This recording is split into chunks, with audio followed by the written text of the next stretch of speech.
You know, first and foremost, what comes to my mind is the fact that even though he started off coming into power from a military, coup, right from the onset, the mission that he set himself was a mission of restoration of the country.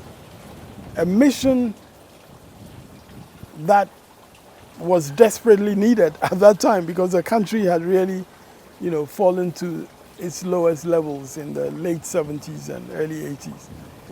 And was his sense of mission from the start. I think the second point I want to emphasize, and I think people underrate this.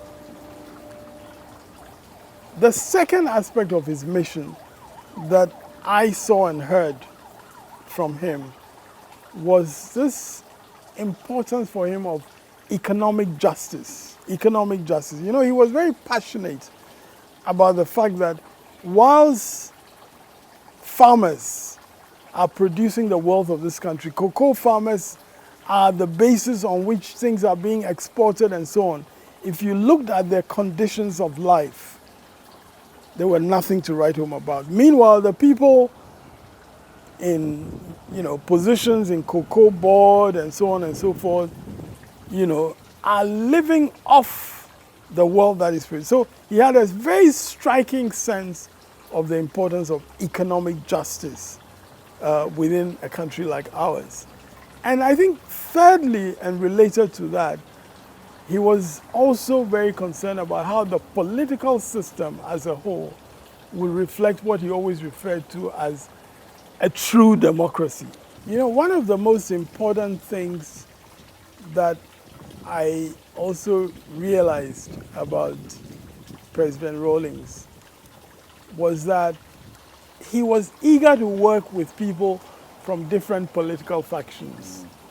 In other words, you had, former President Kufuor as one of the early PNDC secretaries.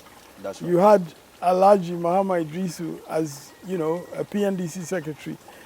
They were from a different political orientation, perhaps from some of the younger people, Chris Atim and so on, who were part of that period,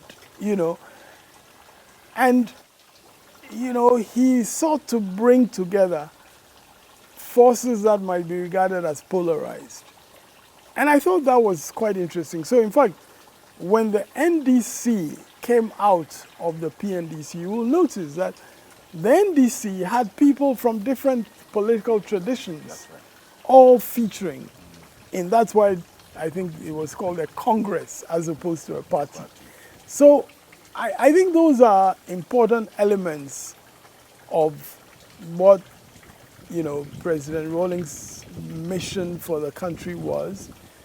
And I think that any objective assessment would have to give him credit for much of what he achieved. I mean, I think some of the people who used to refuse him credit ended up getting closer to him later in life and giving him some of the deserved credit. But I'm sure that history will judge him kindly. History will judge him. At a point, you were his lawyer at a point as well. Yeah, I was his lawyer when he was on trial. Before a military tribunal, he was on trial, and that could have led to his being executed if he was convicted. But as I always point out, the young soldiers were better lawyers than I am because they actually rescued him from jail. I see. That's after 79. 79, that's correct. How old were you then? I was 28. June 4th, I was 28 then. 28 years. Yeah, the following October I was 29, but by June 4th I was 28, and I was not scared to go into the military tribunal and all that. You see, because of what I said at the beginning, that in those days, what was urgent to me as a young person was that this country was not at a good place. And there was a need for things to change. The country needed to be fixed. And so I was quite fearless in being willing to represent somebody like that on trial right in the heart of Burma camp. And I should tell you a story about that.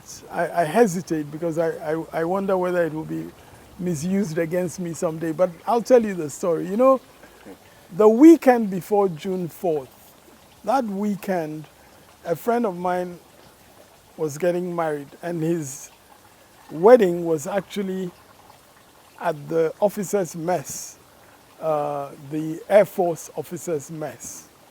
And I was coming from Legon to this wedding. And when I got to 37, my car had a problem. So I parked the car somewhere and I jumped in a taxi. And I went with this taxi and got off at the officers' mess. The taxi driver was having difficulty in finding change when I gave him money. So a young man just walks across to the car, the taxi, and finds out that the taxi driver is having difficulty getting change for me. So he asks what the fare was. So he pays the taxi driver and he says to me, "Don't worry, your man will be out soon." That's what a young man. This was after the trial had started. Jerry Rawlings was in jail. Yeah. And this young man, he had never met me obviously before. He was clearly another rank in the military. He just tells me after he's paid my taxi fare, "Don't worry, your man will be out soon." I mean, you know, I didn't know what to make of it, but a few days later, June 4th happened. And Jerry Rawlings was rescued. And Jerry Rawlings was out. So, you know, I mean, I didn't have any control over what happened on June 4th. Yes. I was just in the midst of it. I was a lawyer representing him. But there were forces happening around me which were beyond me, you know. And I pray to God that, you know, we are all kind of sensitive to the things happening around us.